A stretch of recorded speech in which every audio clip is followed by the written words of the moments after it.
Good morning, dear students. We were discussing loops, and this was the program that we did last time. Here we see I is a variable and it is declared as integer. We know that because of this person sign, we know that it's an integer variable. And here we were discussing the for loop. The for loop starts with a statement for. Uh, if you look carefully, it is written for. This is variable I. Now this I is also called a counter.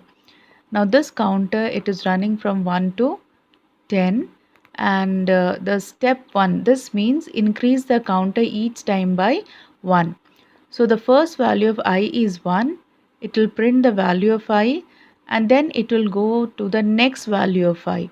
Since it is written 1 here, so the next value of I is 2.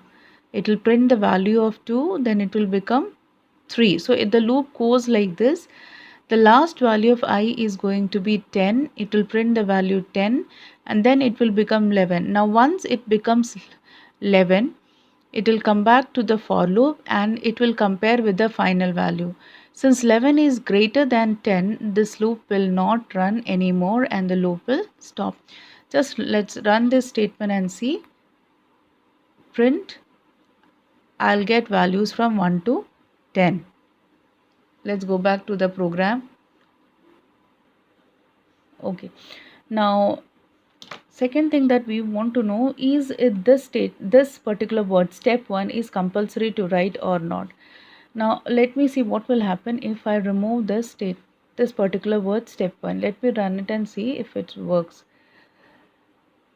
So this time you can see that it is also running without step time. Now it's this numbers are looking big because I have increased the size of the font. Okay, now why this is running? Now remember children, step is not necessary to write if the counter is increasing by 1.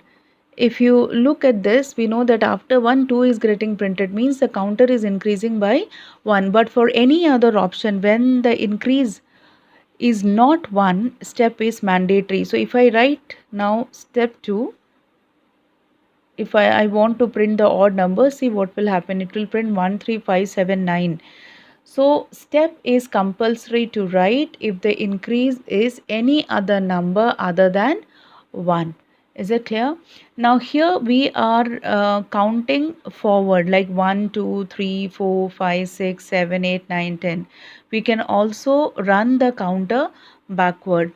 Now suppose I want the counter to go from 10 to 1. Now in this case we know that the first value is 10, the next value is going to be 9, 8, 7 and finally it will become 1. So here we are not increasing the value of I, we are decreasing the value of I by 1. So in this case step is actually minus 1. Now let's run this program and see how it will behave. Print. So I'll get 10, 9, 8, 7, 6. It's backward counting 10 to 1. Now let me see if this will work if I don't write step minus 1 and run it. See, in this case my program is not showing any error but it will not run. That is what I told, that step word is compulsory if the increment is any other thing other than 1.